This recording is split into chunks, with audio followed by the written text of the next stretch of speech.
En la búsqueda de Dios, capítulo 3. Tiene que haber más. Redescubriendo la manifiesta presencia de Dios.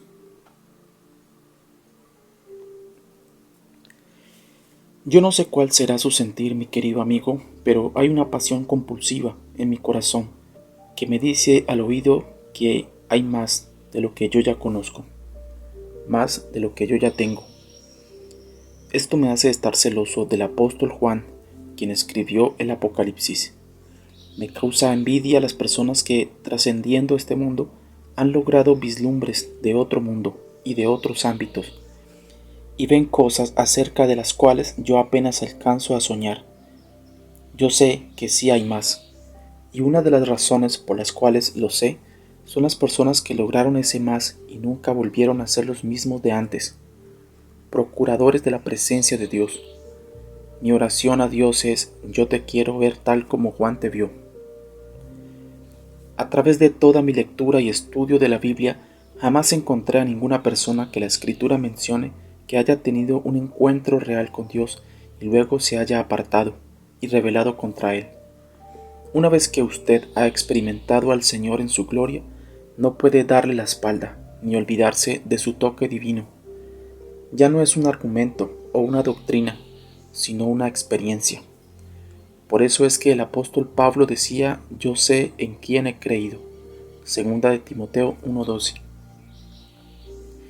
Infortunadamente muchas personas en la iglesia dicen: yo sé acerca de quién he creído. Eso significa que no lo han conocido en su gloria.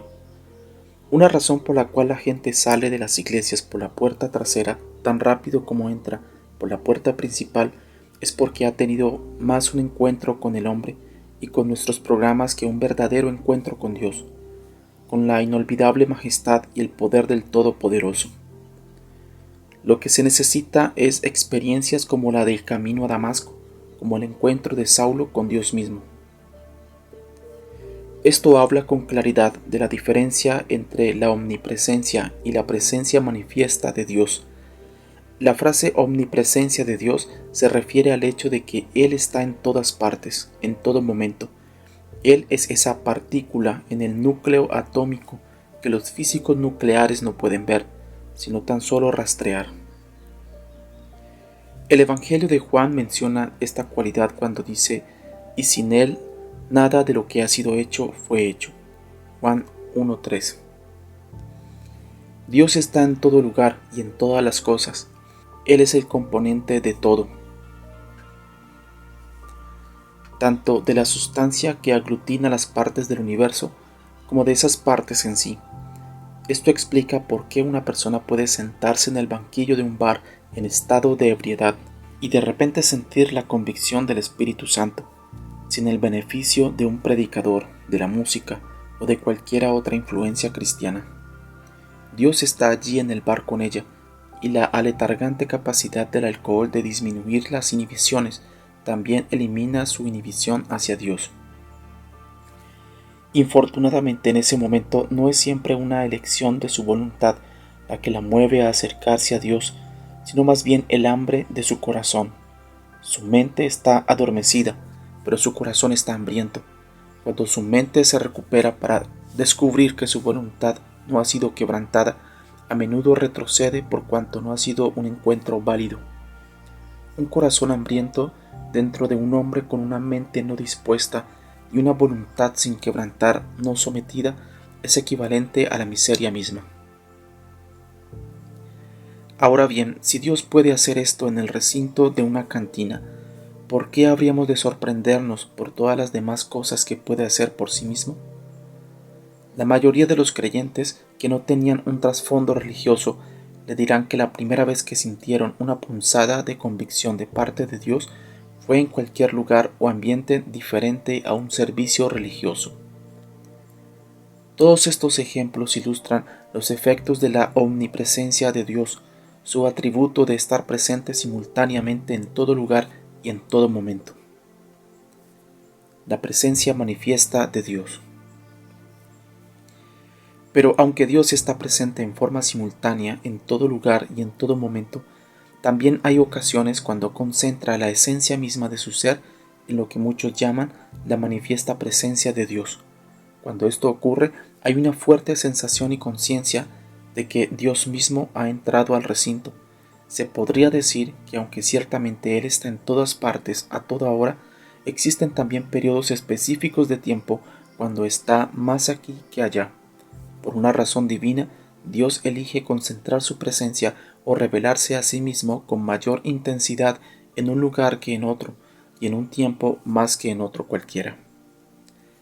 Esta idea o concepto quizá incomode su teología, quizá piense, un momento, Dios siempre está aquí, Él es omnipresente, eso es cierto, pero ¿por qué entonces, dice Él, si se humillare mi pueblo, sobre el cual mi nombre es invocado, y oraren y buscaren mi rostro?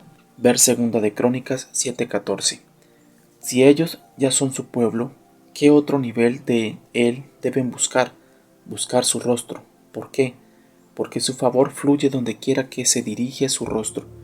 Usted puede ser un hijo de Dios y no tener su favor, así como un hijo terrenal o humano puede no gozar de favor aunque sigue siendo hijo. Hay una frase en este versículo particularmente interesante. Dios dijo a su pueblo para todas las generaciones que si busca su rostro y se convierten de sus malos caminos, Él escuchará y sanará su tierra.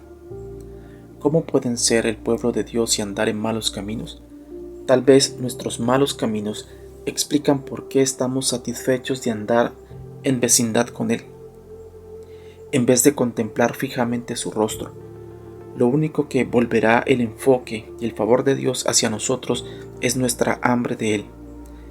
Debemos arrepentirnos, alcanzar su rostro y orar: Padre Dios, míranos y te miraremos. Guiados por el ojo de Dios. Con demasiada frecuencia el pueblo de Dios es guiado solo por su palabra escrita o por palabra profética. La Biblia dice que Él quiere que vayamos más allá, a un mayor grado de ternura y de devoción hacia Él, hasta alcanzar una madurez más profunda que le permita guiarnos con su ojo. Salmo 32, 8 al 9. En la clase de hogar en el cual yo fui criado, mi madre o padre, con solo darme una mirada, lograban su propósito. Si me pasaba de la raya en mis necedades infantiles, no tenían que decir una palabra.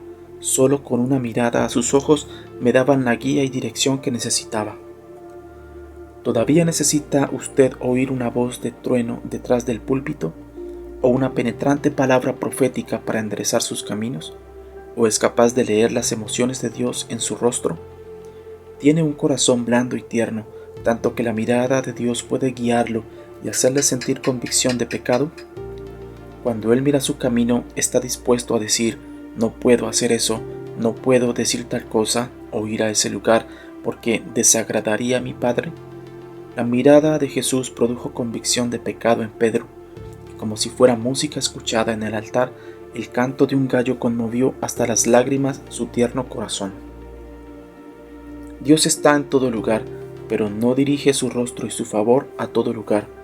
Por eso nos dice que busquemos su rostro. Sí, Él está con usted en toda ocasión en que se reúne con otros creyentes en un servicio de adoración. Pero ¿cuánto hace que su hambre de Dios lo hizo buscar el abrigo de su regazo y como un niño alcanzar su rostro y lograr que Él se volviera hacia usted? Intimidad con Él. Eso es lo que Dios desea de nosotros, y su rostro debe ser nuestro máximo objetivo. Los israelitas se referían a la manifiesta presencia de Dios como la gloria chequina. Cuando David habló de traer el arca del pacto otra vez a Jerusalén, no estaba interesado en el cofre cubierto de oro con los utensilios que contenía. Su interés era la amada presencia que cubría el espacio entre las alas extendidas del querubín que estaba en su parte superior. Eso era lo que él quería, porque había algo especial en ella que significaba que Dios mismo estaba presente, y dondequiera que esa gloria o presencia manifiesta de Dios iba, había victoria, poder y bendición.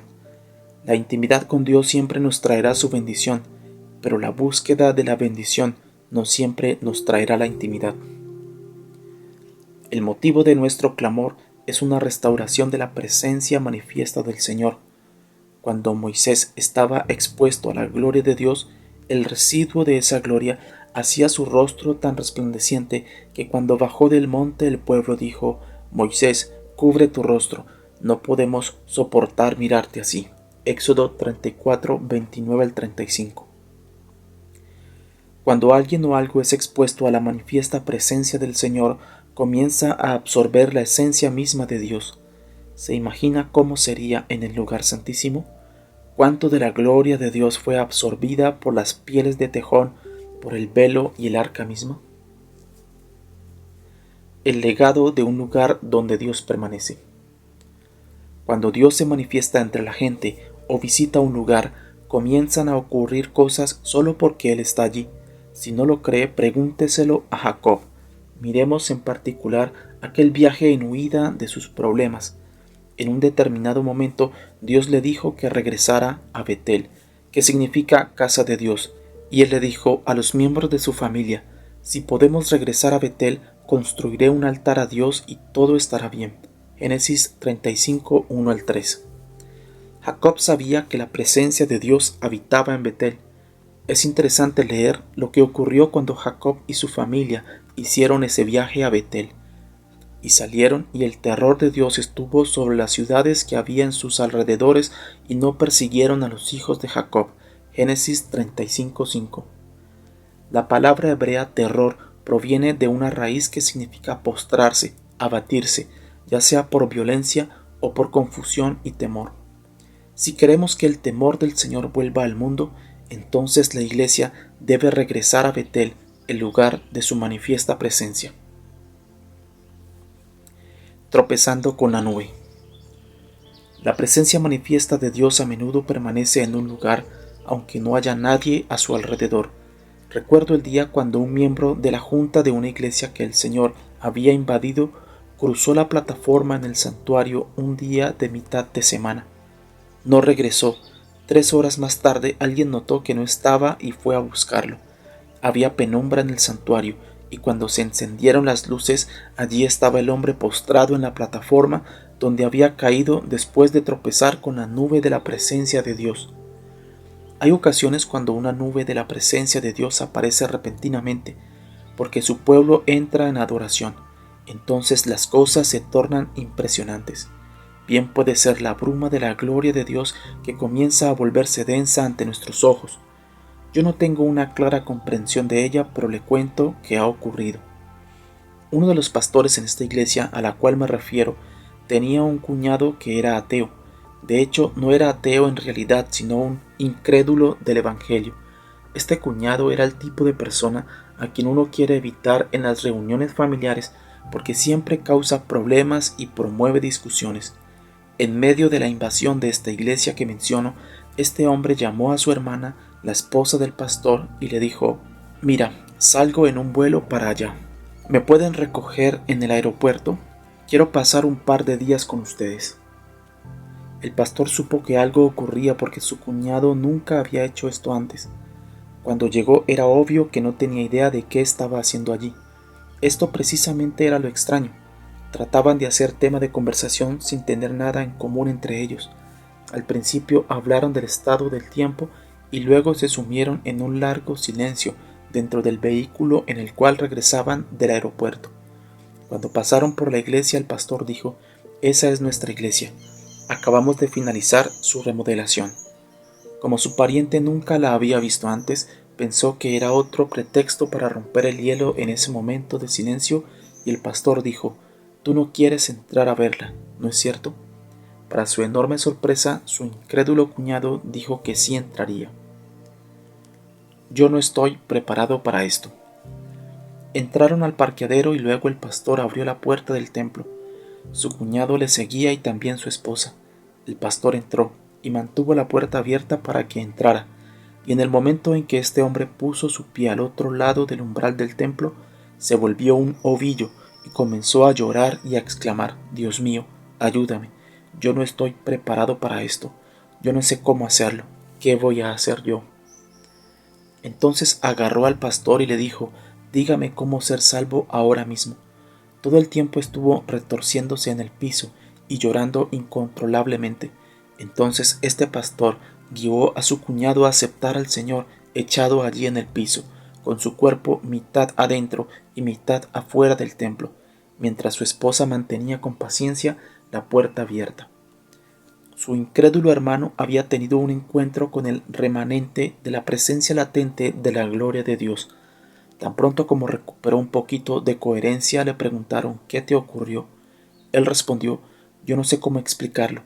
Todo lo que sé es que cuando estaba afuera del edificio era un ateo, no creía en la existencia de Dios, pero cuando crucé el umbral lo encontré allí y supe que era Dios. Me sentí horrible en relación con mi vida y supe que tenía que arreglar mi situación con él. Luego añadió: me quedé absolutamente sin fuerzas.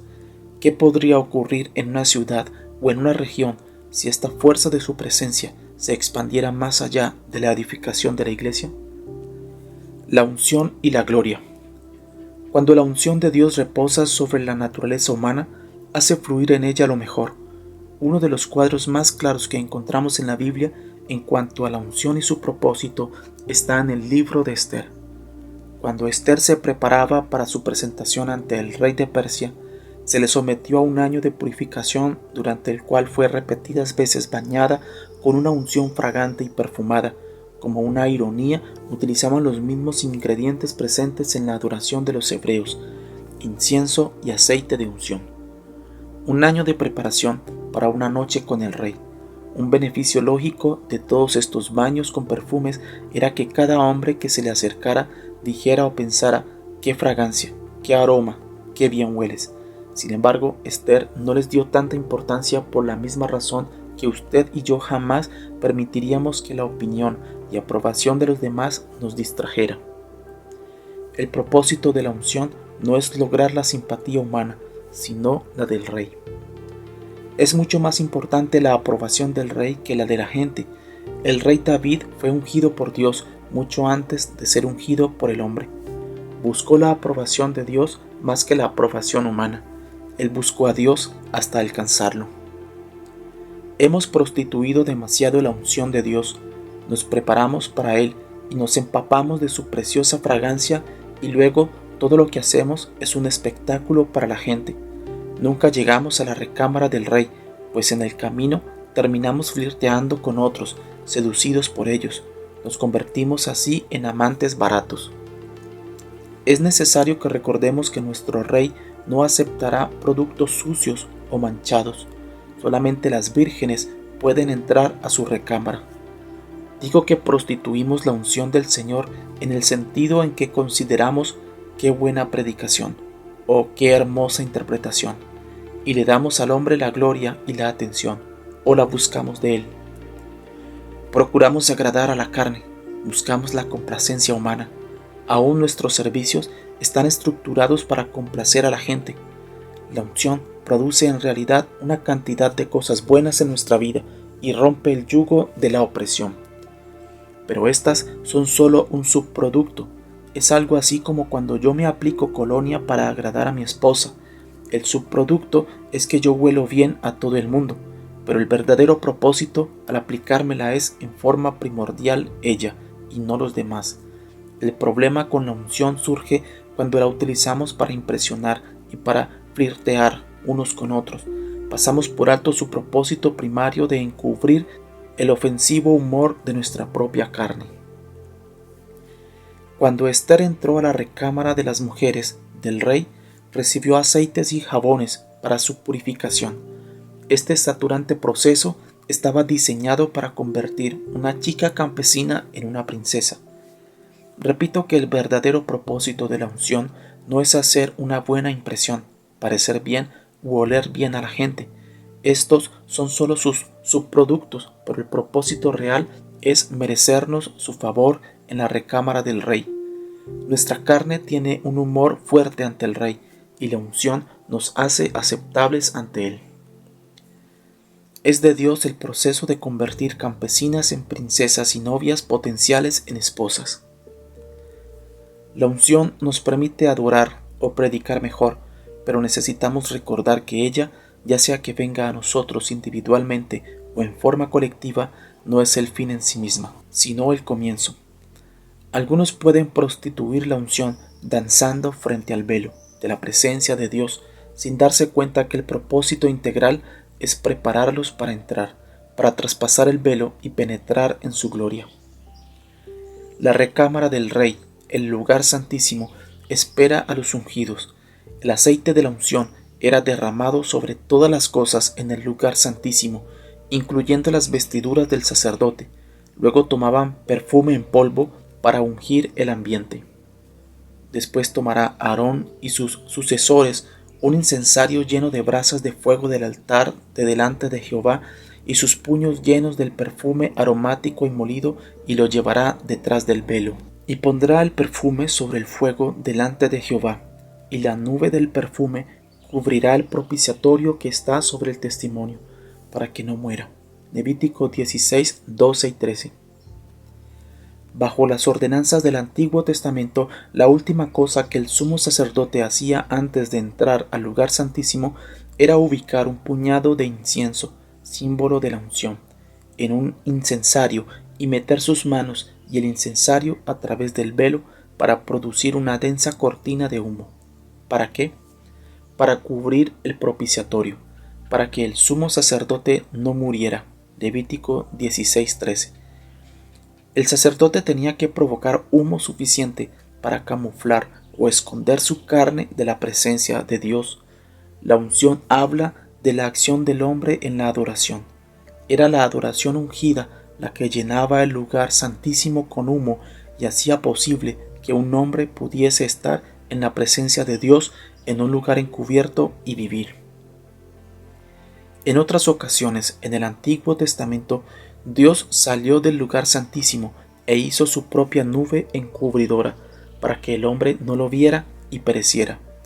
Bajo las leyes del antiguo pacto, basado en la sangre de los toros y de los machos cabríos, el sacerdote humano tenía que provocar tanto humo encubridor de tal forma que todo lo que hacía en el lugar santísimo debía hacerlo a tientas y sin mirar. Nosotros los creyentes caminamos por fe y no por vista. Señor, yo sé que tú estás aquí, en algún lugar. Danzamos frente al velo y rehusamos entrar. La palabra de Dios nos dice que el velo que separaba el lugar santo del lugar santísimo en el templo fue roto o rasgado por la muerte de Jesús en el Calvario, y que a partir de entonces tenemos entrada libre a la presencia de Dios mediante la sangre de Jesús. Pero no entramos. En ocasiones alguien cae o tropieza en su camino con el velo durante nuestras sesiones de danza y regresa luego con mirada fija y extraviada. Por lo general regresamos a nuestra danza acostumbrada frente al velo. Nos entusiasmamos mucho con la posibilidad de entrar, pero en realidad jamás consumamos todo el proceso. El propósito de la unción es ayudarnos a hacer la transición de la carne a la gloria. Una razón por la cual nos gusta permanecer en la unción es que hace que la carne se sienta bien. De otro lado, cuando la gloria de Dios se manifiesta, la carne no se siente muy cómoda. Cuando la gloria de Dios se manifiesta, nos sentimos como se sintió el profeta Isaías. Nuestra carne se debilita por su presencia, de modo que llega a ser innecesario que el ser humano haga cualquier otra cosa que no sea contemplarlo en su gloria. Yo he llegado a la conclusión de que en su presencia soy un hombre sin vocación ni oficio.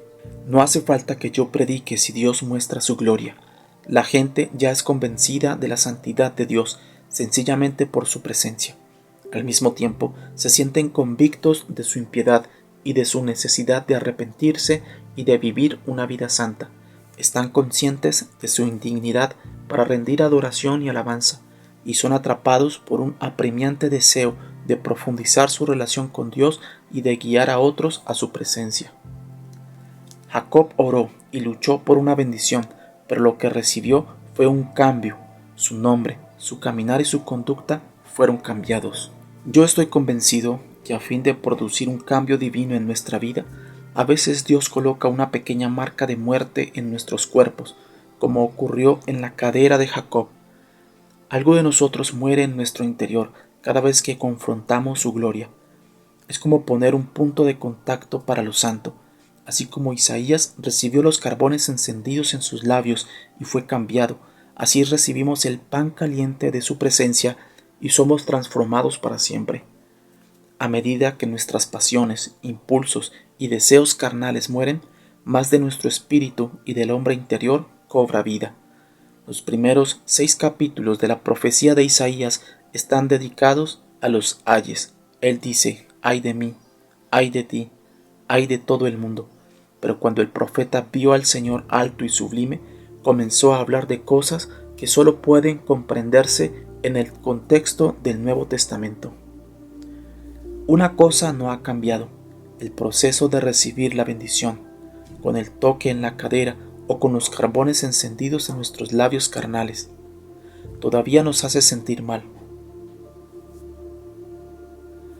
Nos hace sentir muy incómodos cuando danzamos frente al velo. Los sacerdotes antiguos, en forma instintiva, sabían que la gloria de Dios era algo con lo cual no se podía bromear. Por eso es que ataban una cuerda al tobillo del sumo sacerdote antes de que traspasara el velo. Sabían que si entraba en la presencia de Dios en pecado, no saldría de allí caminando. Tendrían que sacar su cuerpo muerto, arrastrándolo fuera del velo, y confiar que las cosas ocurrieran mejor la próxima vez. En el día de hoy tenemos que encarar los mismos asuntos al obedecer el llamado de Dios para que la Iglesia haga su transición de la unción a su gloria manifiesta. Había demasiado de Dios. Ciertas personas a través de la historia de la Iglesia han conocido la gloria de Dios. Smith Wigglesworth fue uno de ellos. En una de sus biografías se cuenta la historia de un pastor que comenzó a orar con él con la firme determinación de estar en el cuarto de oración todo el tiempo. Finalmente salió gateando del recinto diciendo: había demasiado de Dios allí. Eso es posible. Usted puede llegar a estar en ese lugar. Pregúntele a Enoc. El resultado final de esta búsqueda es que todo lo que quede sea la gloria de Dios, no los dones, el ministerio, las opiniones o las habilidades ungidas del hombre. En la presencia manifiesta de Dios, usted y yo no necesitamos hacer mucho, y no obstante, ocurrirán cosas grandes y maravillosas.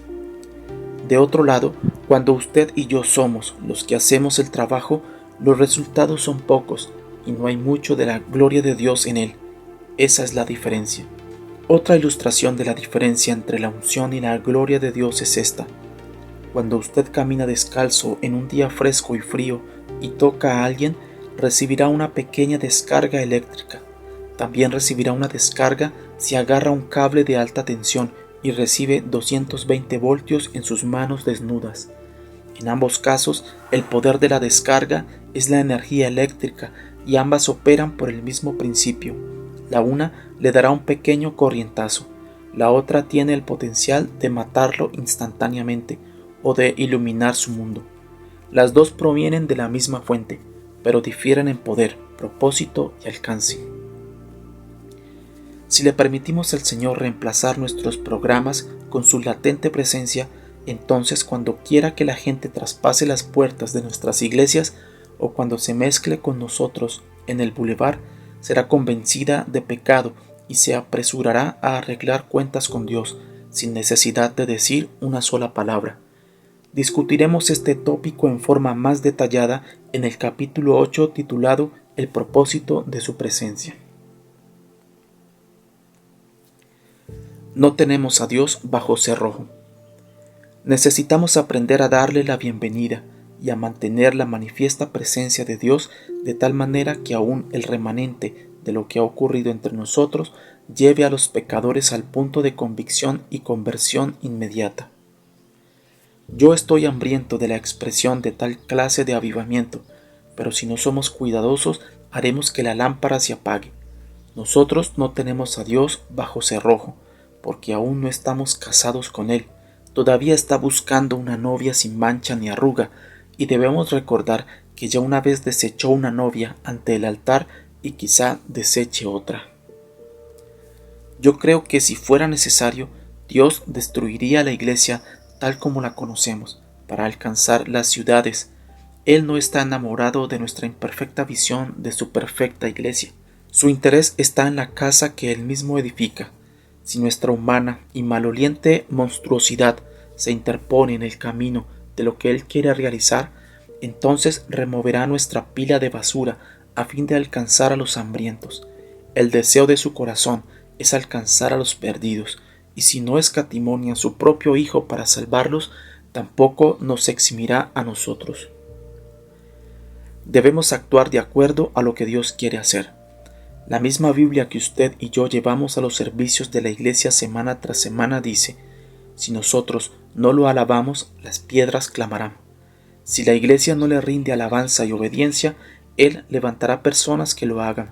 Si nosotros no cantamos de la gloria de Dios en las calles de las ciudades, Él levantará una generación de gente no religiosa y desinhibida y les revelará a ellos su gloria.